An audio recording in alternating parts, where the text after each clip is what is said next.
All right. Hello, everybody. Thank you so much for checking out our webinar today. We're going to give you all here a minute to funnel in to the webinar room here. As we're waiting, if you all just want to throw out in the chat where you're attending from, we'd love to hear where you're all from. For myself, I'm here in Boise, Idaho, where Page One Power is based. But go ahead and throw those in the chat. We'd love to see where audience is coming from. While we do that as well, want to take a moment. Again, the name of this series is the Summit SEO Leadership. Oh, here we go. Long Island from Elena. Hey, Elena. The name of the series is the Summit SEO Leadership Series. Today, we're doing the YMYL edition. So we're going to be hearing from some fantastic experts within that space. I'll go ahead and allow them to introduce themselves. We'll go ahead and do it in alphabetical order. So Brian, go ahead and introduce yourself. Then we'll let Marcia go. Marcia introduce herself, and then Wilson. Awesome. Thanks so much, Mike. I'm excited to be here. My name is Brian Cush. I'm a co-founder of Tidal Health Group. We're a New York-based digital marketing communications firm that specializes just in healthcare. Fantastic.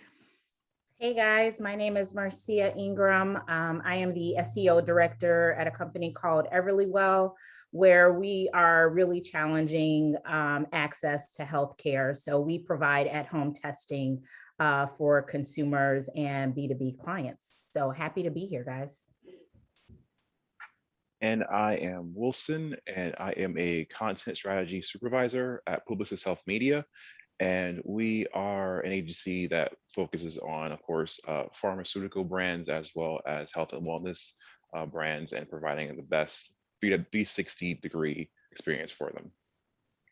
All right. Thank you all so much. And we're so excited to hear from our awesome panelists today. So as we get started, this is really an open forum, AMA style conversation. So really, as we got some great panelists here, you as well as the audience are the stars. We want to hear your great questions that you have, things that you're running to, and challenges that you're facing from an SEO perspective. And we'd love to provide some feedback to you. In the meantime, we're going to go ahead and start with a few questions that we had prepared for the conversation today. And so the first question that we're going to talk about is just kind of high level. There's a lot of unique challenges that brands face in the YMYL industry. So I guess, Brian, from your perspective, what are some of the challenges that you see brands run into when it comes to YMYL, and how are those unique to their situations in SEO? Yeah, certainly. I mean, as we're focused only in healthcare, I think the biggest thing on a holistic side is like the burden of proof. They kind of made a really bold statement in saying that we are not putting all sites on the same level. If you speak about something that's health or finance or legal related, you need to have a higher barrier of proof that kind of the authorship and the voice behind that is credentialed to speak to it. To me, like that translates into just kind of like breaking down silos that marketing used to really be able to function in one silo and really was trying to almost speak to Google and the internet. And now we really need to break down silos and understand clinically, operations, billing, really every aspect of that patient's care needs to go into marketing now and not just be siloed in one aspect. Awesome. Go ahead, Marcia, if you want to take a stab at this one.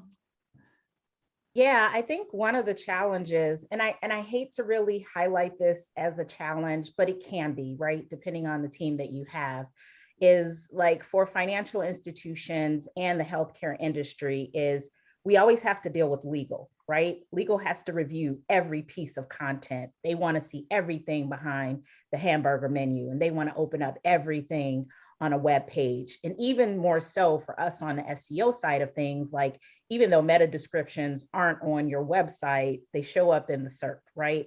And so they want to even like take that through a fine tooth comb and make sure that you're speaking the right language for the brand, that we're not making any claims. You can't say we're the best healthcare, provider ever, right? You can't say things like that. So it really is about like getting those learnings from your legal team to sort of prepare you so that when you go through these legal reviews, you're armed with the information of what you can't do, and that better helps you sort of determine what the decision is. And you're only going to be as good as your legal team, right? Like a lot of times legal teams will say, you can't do that because we said so. there is no really follow-up like, well, why can't I say this thing? And then there becomes this back and forth. I've been fortunate to work for both financial institutions, and I've had pharma clients where I've always had my legal team sort of give me a follow-up as to why I can't say the thing that I want to say. And that's helped me determine, okay, what's the best content strategy play for us then in that space? Fantastic. Thanks so much. And I actually want to talk about this in probably the next question that we're going to be talking about. Because your legal team has a lot of scrutiny, Google has a lot of scrutiny. Can I talk a little more about why there is so much scrutiny over these topics? We'll jump to that in the next question. Wilson, if you want to go ahead and talk about some of the unique challenges that brands in the YMYL space when it comes to SEO. Actually, it's a combination of both Brian's and Marcia's answers. It's just trying to work with so many different factors. There's legal, there's how to speak about it. There's of course the audience and how they're searching for certain things, their expectations. There's the media, there's social. Everyone has their own best practices that they're trying to follow, and trying to make sure that you can speak fluently with both, so that way you can both arrive at the same conclusion, the same pages, the same content, and it can be restrictive. A metadata is a metadata, but with legal and how the brand team may want to describe or advertise that product, you have to make sure that you're appeasing so many different groups and crowds, and so it really is trying to be flexible and fluid with very strict restrictions. Yeah, definitely. So Marcia, let's go ahead and have you answer the next one for us. So you kind of mentioned this before, there is a lot of scrutiny when it comes to healthcare related and legal topics, financial topics. And that's why a lot of brands, I think Brian also alluded to this in his answer as well. I guess, why is it that Google does pay so much more attention to these kinds of topics? A lot of people, they view the Medic update and they kind of get upset because it hurts their rankings, but they forget to think about the why behind it. So, why does Google view these topics with higher scrutiny? I think it's a moral responsibility, right? Like, everyone goes to Google to get their information and consume it. And you may not go to the CDC's website to learn anything new about COVID or Delta variant. You may decide to hop on Mommy Blogger's post and read hers instead, right? And so what Google, I think, is really trying to do is make sure that the error of irresponsibility when it comes to sort of pushing out content is right on par with what they feel like it sort of should be. That we are really speaking more in the technical terms, and we're, using the vernacular that people are going to be sort of searching for to really sort of scrub and get those answers to questions that they have, because people are always looking up symptoms. For example, if something's bothering them, they're typing in like, what does Google say about this, before they even phone in their doctors, right? They want to know what Google's going to tell them. So I think that for them, I think it's really a moral responsibility to make sure that the information that is being sort of surfaced and put out there is on the up and up. Fantastic. Thanks so much. Wilson, do you want to go ahead and take a stab at this one too? Yeah, I think besides the moral responsibility, also they don't want to face scrutiny. They are the messenger, they are the conduit where people go and get their answers to. And so they want to make sure that there's like a high bar for people to attain. So that way, any information that you receive or access through them, they really can't be blamed for it. Like they're doing their best to make sure you're not only getting experts or people with high authority who know what they're talking about, but they really are trying to make sure that you get the highest quality content, so there won't be any blowback if anything were to happen from any misinformation or any information that you would get from one of their sites. Sure. Thanks so much. And then Brian, go ahead and bring it home here for this one. Yeah, I think again, on the moral side, there's just so much room for drastic ramifications to someone's physical life. I mean, your health and finance can have immediate effect. And Google came out with a really interesting white paper a couple of years ago that healthcare is the largest category of search online. It affects trillions of searches each year. And there's just no one consensus on who that authority is. And I think you and I talked about this before, that there's a statement on their website on the knowledge panels that they identify the groups that they do source that information from. So everyone knows those kind of high level like CDC and WHO and NIH and Mayo Clinic, but there's no way for those groups to answer every single health related question. So how do they approach this on a larger scale, defining who is the authority? And that is just why it's scrutinized so much, because the volume is massive and will continue to be. Yeah, fantastic answers. And that's something that I think about a lot as well, is just, Google's whole job is to provide the best user experience possible, get people the information that they need. But when it comes to topics like finance, like legal advice, like health advice, these are some of the core things that affect people's lives. And so Google, more than ever, to provide a good user experience, they have to make sure they're returning accurate, trustworthy information. And so, for a lot of folks in some industries, especially like e-commerce industries in the health space, it can be hard to rank for those health related keywords that you want to rank for, because Google, as Brian mentioned, will prioritize certain sites that they view as more trustworthy. So I think this is a good time to kind of jump into the EAT side of the conversation and discuss a little bit about expertise, authoritativeness, and trust. Wilson, how do those play a role in Google's ability to rank your website, and how do you set out to establish EAT when it comes to your content? Well, especially for any algorithm or any mandate passed down by Google, or it's really the basics, the fundamentals. Are you providing an exceptional user experience for all the platforms? And are you able to allow not only visitors of a said page, but also search engines to understand the content? And it kind of revolves around that. And whenever a client asks questions about new algorithm update, it's like, are we doing the basics? Are we making sure we have the fundamentals? We have a well optimized website that is accessible and has the content and the answers that people are looking for. Once you can do the basics, then you can do all the flourishes. But for me, the main challenge is, and it still is, surprisingly, is just getting the basics down of having very accessible content. Awesome. I love it. Brian?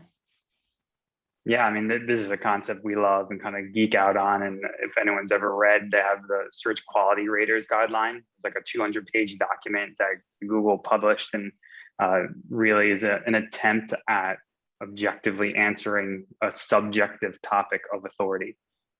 And that's really what we try and do, is understand the clinical language of authority and how the people in business of healthcare call it, but then the consumers of healthcare call it something very different as well. And how do you get those worlds to talk together? So there is a consensus and very structured language around healthcare whenever we all think about like medical billing and diagnosis codes, but there isn't a structured language around what we look up. And Marcia alluded to it before, is the largest category of health-related search is symptoms and conditions. It's the layman language we use. So how do we get the business of healthcare to speak the language of the consumers of healthcare? And that in itself is, like, to me, the SEO of healthcare in a nutshell. Fantastic. And Marcia? Yeah, I agree holistically with both Brian and Wilson. Like, I think that you really have to sort of pay attention to all of the algorithm updates and determine what your strategy is going to be. That's a lot of like what our jobs are, really, is to, you could be working on, mobile first, friendly type stuff.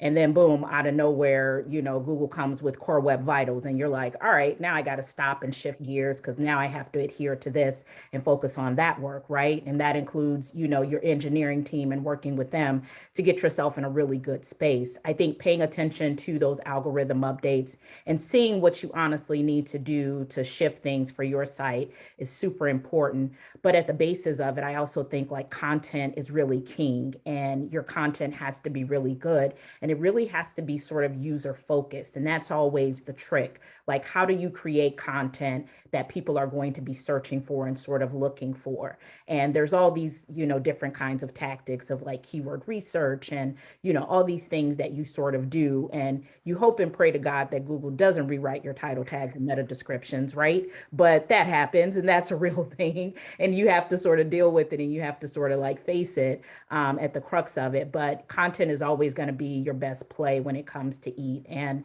Brian, I am still thumbing through Google's Eat whole strategy there. Oh man, Yeah, I love that. Oh, go ahead. Yeah, I love that user side of it because I think as SEO, sometimes we get so caught up in how can I rank for these big volume keywords and drive traffic and make that happen that we forget about like what are the users actually trying to search for? What information are they trying to gather here? And how can I provide them with truthful, accurate, helpful information that enriches their lives? And often it's funny that when you do stuff that's good for the users, it can also help with your, help your SEO do a little bit better, especially with health related topics. So love that point. We're actually getting a few questions here. So let's go ahead and bring in some of the audience questions. And it kind of fits well with this authoritativeness and like authorship topic. And I think we're back around to Brian kicking us off here. The question is, can you touch on the difference between having an author listed on a page and having a reviewer listed on the page? Is one more important than the other? And is having a reviewer listed on the page enough? Yeah, I can talk on that, especially through the lens of healthcare. It really is, what are the credentials behind those parties? For us, we do a lot of healthcare content where we may have a writer that's reviewing the information, but he is not sourced or credentialed behind it. So you have to really think hard around the topic that you're speaking to and literally think of the user that comes to that page. They need to then be felt that they trust the source of that information. If it's just someone has a journalism background talking about a complex head and neck cancer, why is that person of authority for that? So if that's the case, then you'll always need a sourced author behind it that really is credentialed in that field. It's something we're always struggling with because, again, that concept of clinical language versus consumer language. So a lot of times we'll always have an author and a reviewer, one that's very clinically trained and one that's consumer trained, because those two worlds need to meet. But you have to always address the subject content matter expert first. Fantastic. Marcia, do you have any thoughts on that? Yeah, I the only caveat that I'll sort of add to this is like if you intend or plan to use schema markup, for example, I know there is author schema. I don't think there's reviewer schema. I could be wrong. But I think for that, type of content that you want to serve up, author might actually stand out a little bit more than a reviewer would. But I agree essentially with what Brian said. Like we do the same thing. We work with a lot of clinicians and people in the medical field. And so if you have a doctor versus someone with just a journalism background in medical, whose information are you going to hold higher? Likely the doctors, right? So I think that's important for you to sort of list out like whose credentials are sort of going to be front of play. Fantastic. Thank you so much. And then Wilson? I actually haven't had that much experience with this as I more segmented and siloed with a lot of my content. I more to direct the content, and my other agencies will work towards getting those doctors to either author videos or to write the content. But overall, it is always best to have the source, especially an accredited source. But it also depends on the reviewer if they are well known or have experience within this area and field, depending on like it could be also a quantity leads to quality. The number of actually well-known sources of reviewers that maybe a step away could still have the same benefits. Fantastic. Thank you. Yeah, that was one thing that I was reading in an article that one of our team members at Page One Power wrote, Maddie Baker. She wrote it on Search Engine Journal, talking about how if you don't have like the credentials expertise, Google can also look at like the life experience or just kind of like the overall like expertise that a person shows on a topic. And I'll have to pull that exact thing up, but yeah, because that's something I think a lot of brands run into is that if you're say an e-commerce healthcare brand, it might be hard for you to have somebody available to you, an expert available to you to write content for you. So I guess in events where people don't have that available to them, Marcia, what can people do to try to make their content as authoritative as possible and try to show as much expertise as possible within it. Yeah, I think this is where you are going to be looking at some sort of backlinking strategy, and likely hoping to also earn some referral traffic, from that as well. I think the more you sort of do attach yourself to, CDC, for example, that's a great way to sort of get yourself in that space. And then, the reverse hopefully happening with, the CDC, hopefully linking out to your site. Good luck with that. That could also be a way to sort of show that you have a footing and you are an authoritative voice sort of in the healthcare space. Yeah, right. Kind of the idea of just having a well-sourced article, linking out to those trustworthy sources out there within your piece to show, Google that you have reliable sources for the content that you're creating. That's fantastic. And then Wilson, do you have any feedback or advice for folks on, if they don't have a subject matter expert to rely on, what they can do to try to make their content as trustworthy as possible and authoritative as possible? Well, yeah, linking out is definitely something, especially like citing some of the information. Of course, they probably won't link back to you, but maybe a little bit of being linked to those sources when they are crawled might be the best. But just speaking towards the actual audience, making sure that your content has like the things that someone would be expecting, or how someone would be speaking towards that subject matter. Like we like to separate our content by audience. Is it for HCP? Is it for caregivers? Is it for patients? And then make sure that the content, anything that is within that page or that website, is what they would be expected if someone were to visit that, seeking for that specific information. So there are tiers, of course. Always having someone with experience, also with like the backing, is great. But if not, then the best thing that you could do is, again, speaking towards the audience and what they're expecting.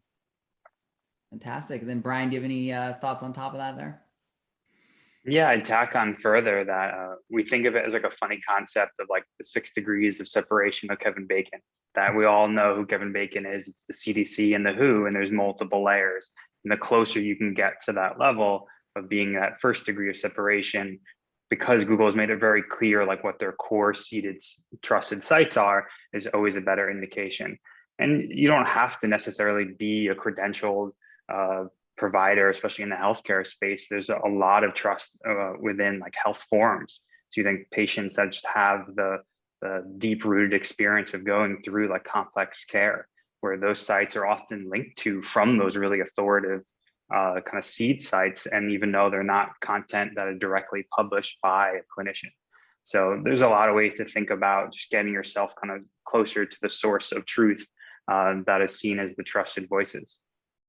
I love that. I think the constant theme that we heard through all of this was making sure that you are externally linking to great sources, trying to link yourself to those trustworthy sources out there that Google continually relies upon for that information. And that can help to both show Google and show your users that what you're writing here is well-sourced and trustworthy. So we got a lot of questions here from people in the chat. I want to make sure that they get some love as well. Stephanie, thanks so much for throwing in your question. And she asked very early on, so I'm sorry for the delay here. But Stephanie's question was, are religious and spiritual sites considered YMYL? I know it could be argued that advice given on these sites can affect someone's life and should have experts giving advice, but is it in the same realm as medical and finance sites? I think we are back to Brian. So Brian, do you want to go ahead and start us off here?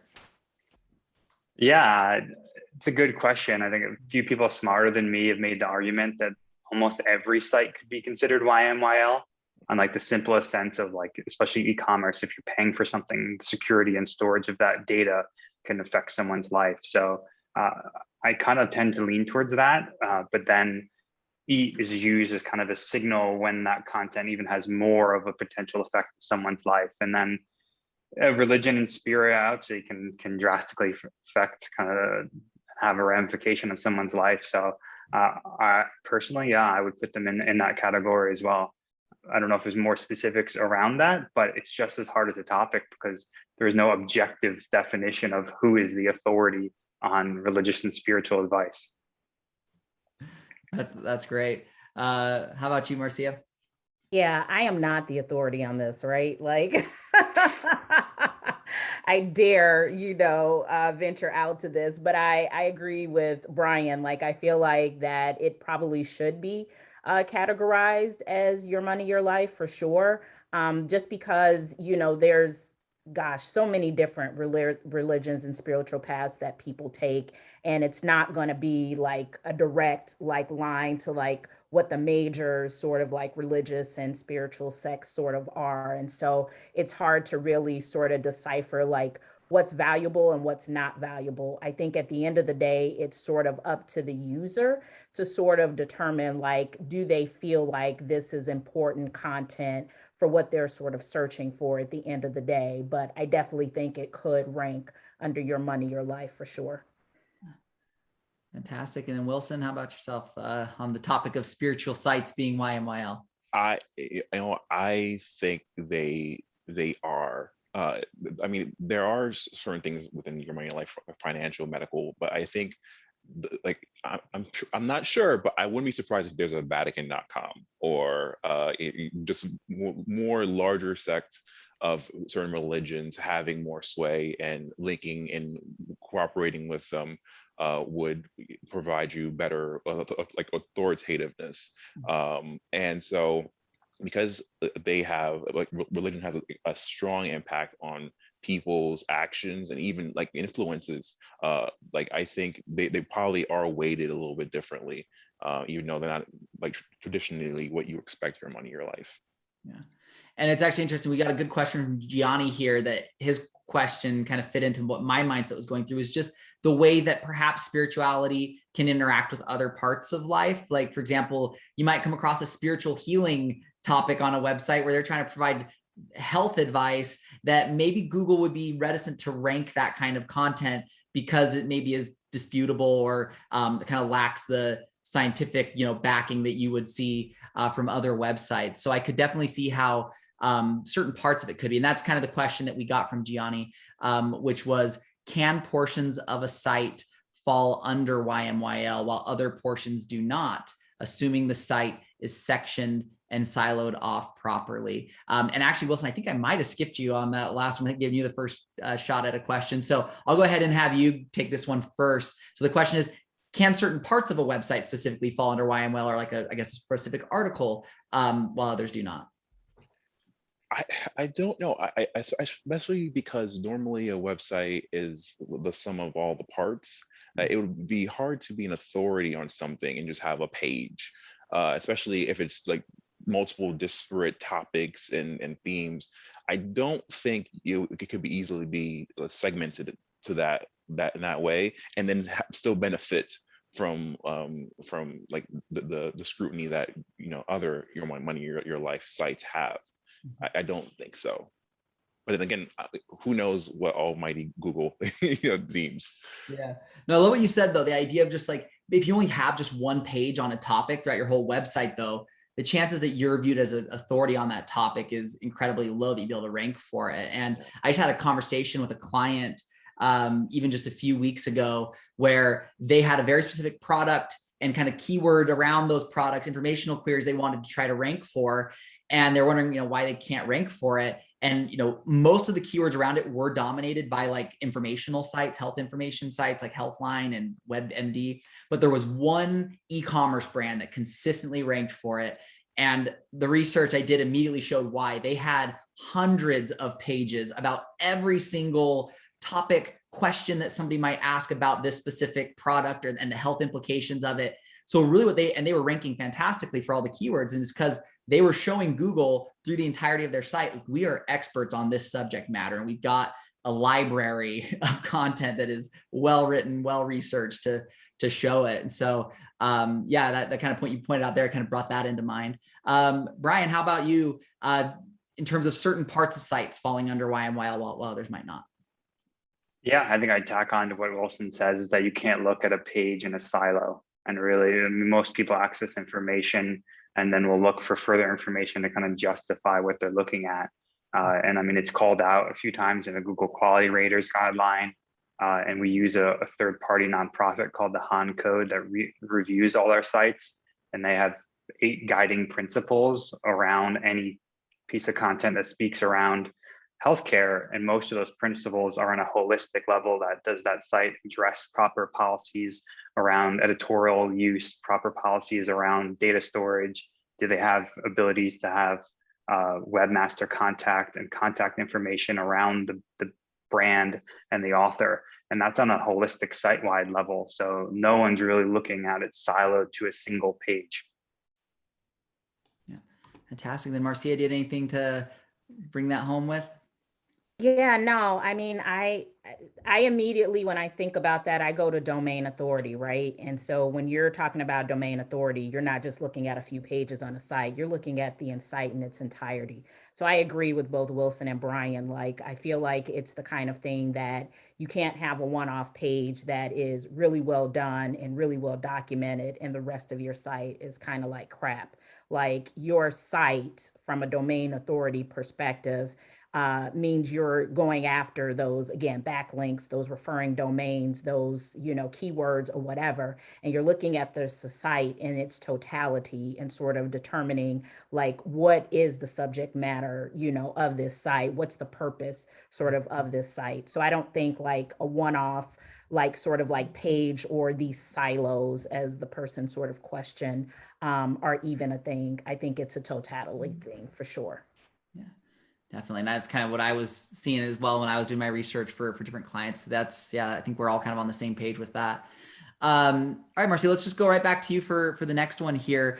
This is a question from Anil. He asks, how have you measured the effectiveness of EAT tactics that you have implemented? Use of expert authors, backlinks from industry sites, getting more positive reviews, etc. So I guess we can answer that question directly, or even if you want to add things on things that you have tried and seen good success from. Yeah, so I've only been in my role for a few months, so I'm still sort of learning the ropes. But a lot of what I have seen from a lot of our agency partnerships and what we're doing is we are banging out content like crazy. It's important for us to sort of have a stake in the ground where we're really talking about these fundamentally big healthcare topics. So a lot of stuff that we'll do is we'll use Google Trends, for example. Like, I think 3 or 4 months ago, Delta variant was like not ranking at all. We knew it was a thing, but it just wasn't ranking, and there wasn't a whole lot of chatter about it. You go check it now, it's off the charts right about now. And so we sort of create content around those sort of topics and those ideas so that we can sort of be at the forefront of, a lot of the like other blog sites and other people and authoritativeness, right? And so also like linking back to places like the CDC or, the WHO, so that we're also getting, those quality links. And in some cases also earning some referral links from some domains as well, like testonline.com, and things like that. So I think that when you think about your EAT strategy, you have to sort of determine what's going to be most important for you. And I think a lot of us this year, like, our focus really was on Core Web Vitals because we had a deadline. We had to get that done by August. So a lot of us had to switch gears and not so much focus on content, but really focus on things like that. So I would say, like, in terms of your strategy, like, think about what's going to be the easiest things for you to be able to accomplish, maybe front load those. And then the things that you might need your engineering team or your product team or your internal comms team help with, maybe sort of backload those. Yeah, I love that idea. Prioritizing based on what you can do yourself, do the things right that you've got the basics, and then, you can bring in those things you need help with later. But yeah, I love that. That's a great idea. Wilson, do you have any thoughts on this about measuring the effectiveness of EAT tactics? Well, for me, I actually partner a lot with my paid team, and trying to merge our data to find opportunities and make sure that we are doing what we should. For instance, I heavily focus on quality scores, and I want to make sure that the traffic that we're getting, are quality traffic, and also, I guess I mentioned before, are receiving what they're expecting, and that we're an authority on the topic that we have on our site. And with higher quality scores, and of course clients love, low CPCs and saving money.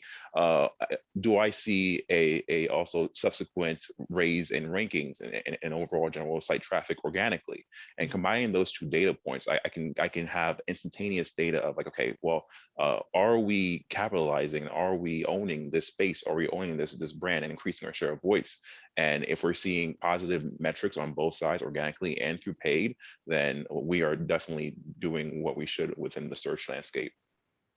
Yeah, I love that. I love that concept as well, kind of using your paid search data to help influence and help your organic search. I gave a presentation with Dave Conklin probably about 5 or 6 months ago. He's a agency owner that just does a lot of that kind of research. And it was amazing to see how much your paid search data and you teaming up with your team that handles that can help influence and drive successful organic search. So love that. And then Brian, any other last thoughts on how you can measure the effectiveness of EAT tactics that you're implementing? Yeah, I'll tack on to what Wilson said, is we don't look at it in silos either, because we really holistically control multiple channels for our clients. But really at the end of the day is organic growth. I mean, we date stamp every time we implement a feature. And we've been building a health-centric CMS system for a decade and been releasing things like bio authorship and publication authorship, case study release, backlinks gathered, and we've really doubled down on schema.org language in the last 2 to 3 years heavily, and date stamp every time we make that implementation. And not only look at just organic clicks, but organic impressions, because Google's algorithm is always going to be smarter than all of us. But if it's starting to associate more data to you and show you up for more variants of terms, to me, that's a strong indication that they're trusting that site to speak on a slew of topics. So for us, we've very heavily focused on just tagging the implementation and seeing if that breaks outside of what had been the normal projected organic growth. Yeah, love that. I love the idea too of just like benchmarking, like you said, like know where you are before you make the change. That way you can track the impact of the change. So as you're going through and implementing all these different tactics and strategies and trying to make your content more authoritative and trustworthy, track when you're making those changes so you can see the impact that has. I think that's great advice. And so I've got one question here from Sony. They've been waiting patiently for this one to get answered, so I thought it was time to throw it in there. So the question, we'll start with Brian for this one. Do you see evidence to the diversity algorithm in YMYL topics? For example, I see diversity results about pregnancy development regarding when embryos are considered alive. There's a lot to peel apart there. We don't do a ton of SERP analysis, but I'm just going to make some assumptions on your question here too. And I remember the one person I was saying a lot smarter than me is a girl, Lily Ray, that does a lot of technical SEO analysis. And she had a really good slide that showed a search result for natural cough remedies in 2018 against a search result for natural cough remedies in 2020, and drastically showed the comparison of brands that were these holistic product heavy in 2018, and then now are CDC clinical backed heavy in 2021. So I think there's a diversity, but there's a fundamental shift in the category of where that diversity is coming from. And it's just, I think it's a kind of a circular roundup of everything we've discussed today, of just moving that like 6 degrees of separation closer to the kind of like source of truth around more objective, authoritative sources. Yeah, I remember seeing that slide, and that presentation was great. So yeah, that's fantastic. Marcia, do you have any thoughts on that? Yeah, I think that I agree with Brian. Like the diversity is really, it's tough, right? Because it's not diversity in the sense of like you are getting a lot of like big name brands versus some smaller ones, right?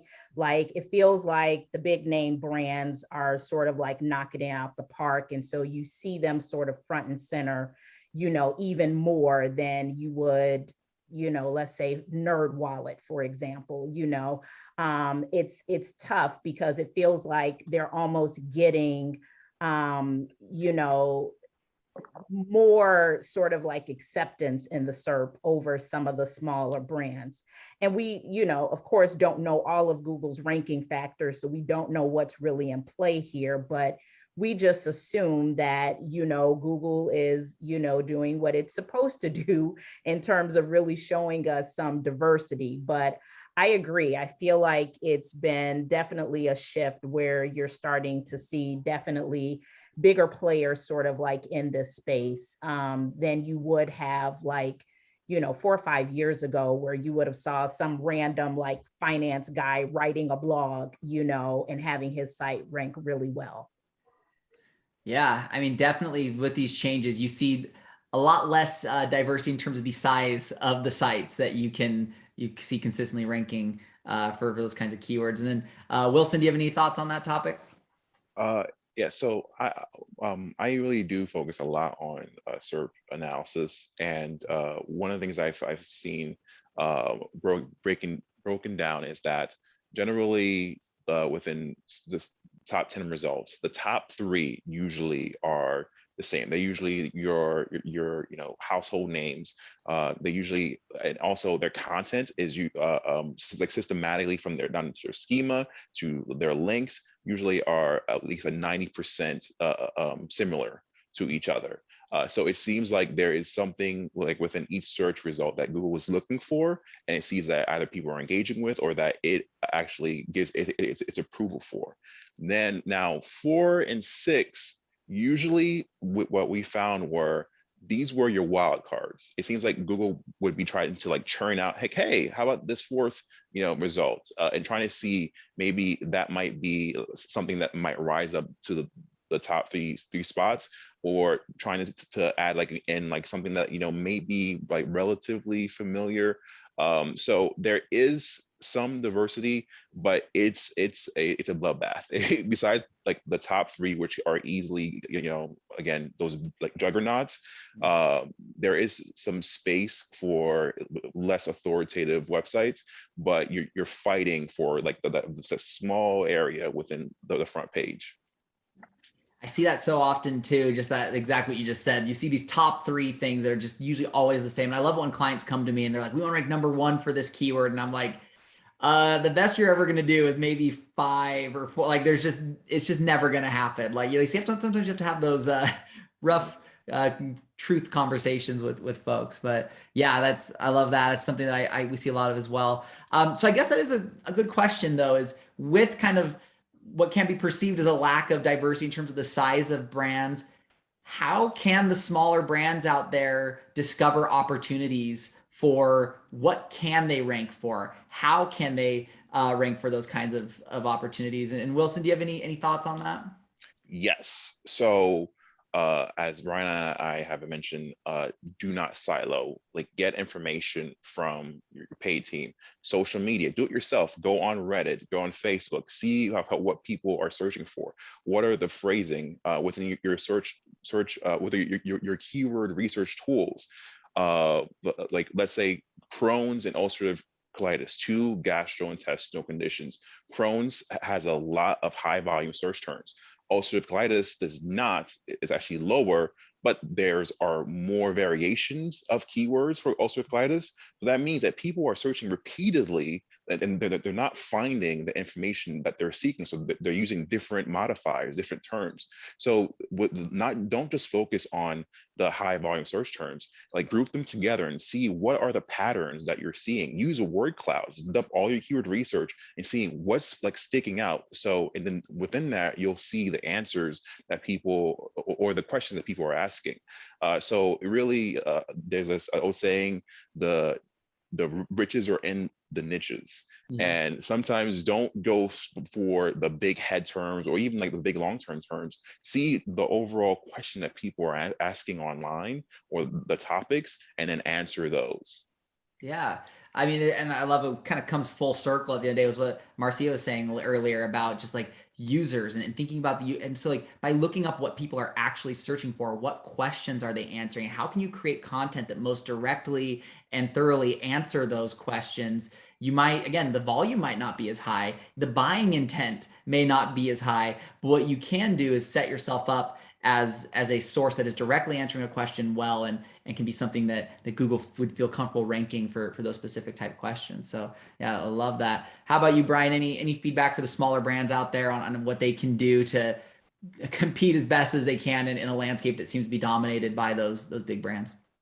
Yeah, certainly. I mean, that's our wheelhouse. We work with those like multi-location, smaller health practices. So for us, it's understanding hyper-localized and high-intent search. So even on the opposite side of the coin, those large brands gain market share and kind of those general searches, like Wilson mentioned, like a high level. But what's Google got smarter about as well is when someone is making an intent on a location or an intent on a health decision, there has to be a physical establishment near that person. So the Mayo Clinic can't be the search result nationwide for something when someone's looking for localized care. So it's really peeling the hood down to understanding how people search for care. And we literally have modifiers to understand, plug in that specialty or plug in that condition. What are they searching before and after that word that would cause an intent to be looking for care at that late stage of research? So for us, even though we had some brands that ranked nationally, and then were hammered with some of the updates, they actually increased in patients gained because they got more localized search.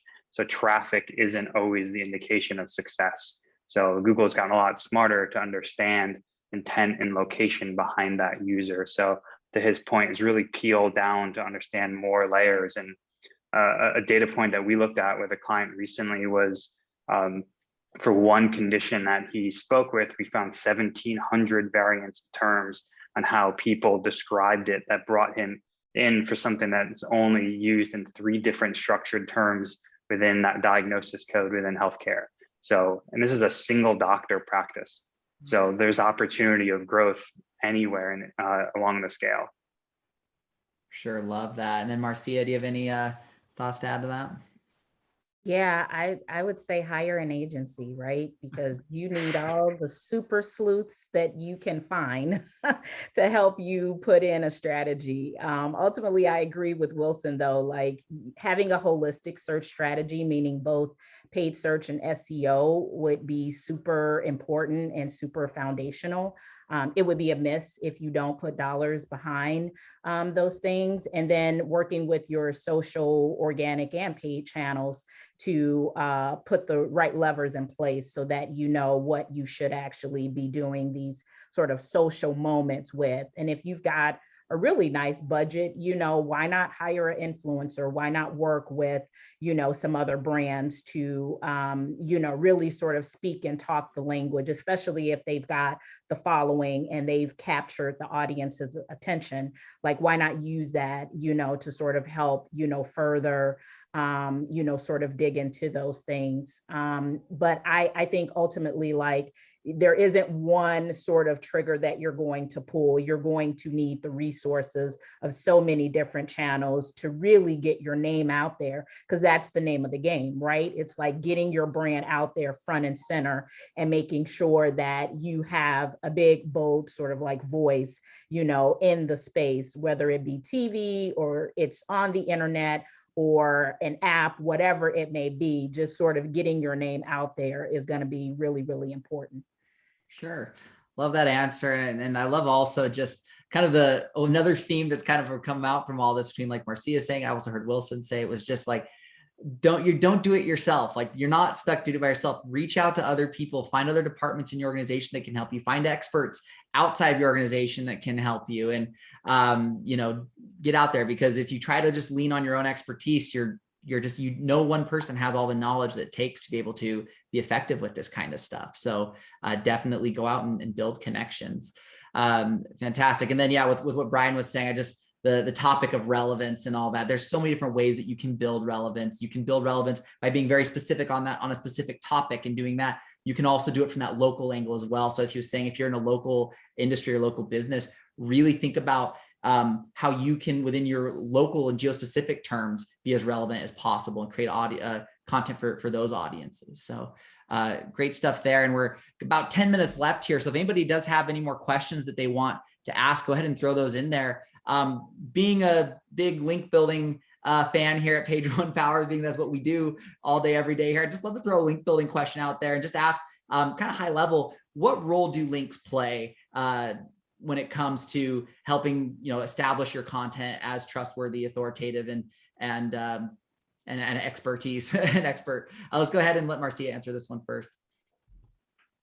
Yeah, I think that goes back to like your domain authority, right? Like it's definitely one of the things that's going to be super important. So backlinks, referral domains, like those are super duper huge in order for you to sort of get your name out there, because it's not just you linking to other sites and saying, okay, we're referring to this particular site for this subject matter because they're really the experts on this. So go to that link now and follow and see what they have to say about it. I think it's also just being able to, hopefully get those sites to also refer back to your page for some reason to say like, hey, we don't sell this thing, but this company does. So go to this site now and buy this particular thing for what you're trying to sort of like earn there. So I think it goes back to like the domain authority in general. Like we know those are a lot of the big signals when it comes to sort of getting that, that number and sort of where you are on that scale in terms of your domain authority. Everyone wants to get 100, of course,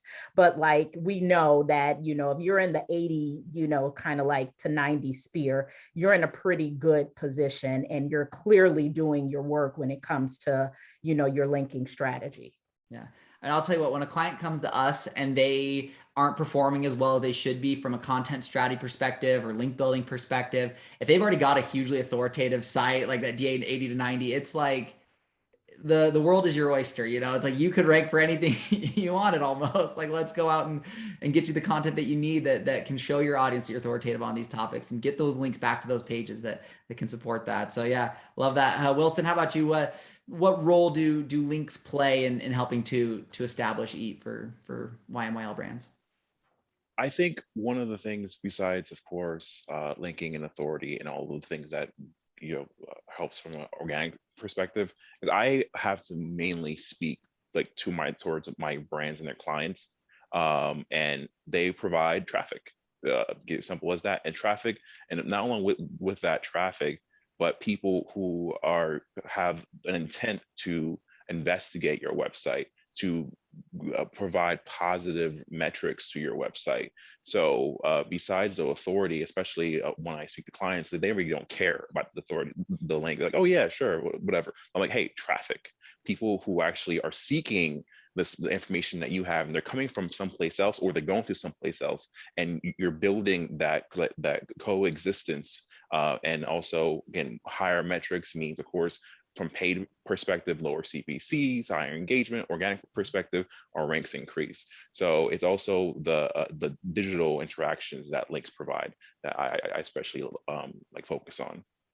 For sure. I think it was Eric Enga who said something to the effect of like a backlink is the one time that a webmaster wants somebody to leave their website or is telling somebody to leave their website. And it's so true. I think that's why Google puts so much value on backlinks in their algorithm, is because if you're going to link to something and tell somebody to leave your site, it means that it's something good that they should be paying attention to. You really are giving them that vote of trust. So yeah, I love that. Kind of think about that human aspect of the links and the engagement side of it. And then Brian, any thoughts on the backlinks topic? Yeah, I mean, as complex as their algorithm gets, it's really never changed. I mean, it's called out in the Google Quality Raters guideline as the primary signal to an authoritative site is backlinks and mentions from another authoritative site. And they make it really explicitly clear. And they even give visual examples that Google's smart enough to understand a paid Forbes Media's contributor versus a Forbes journalist. And they'll even smart enough to understand just a mention can be as valuable as an actual link. So it's kind of that 6 degrees of separation concept, again, is getting closer to who are just those authorities, to Wilson's part, like who is getting the traffic, who has those domain authorities. And you can think on localized levels, again, to that earlier conversation, is everyone goes, well, how do I get the link from the CDC? You're not, but you can think about local medical associations, local nonprofits, local groups in your community, maybe 1 or 2 or 3 degrees from those really like level 1 authorities. Yeah.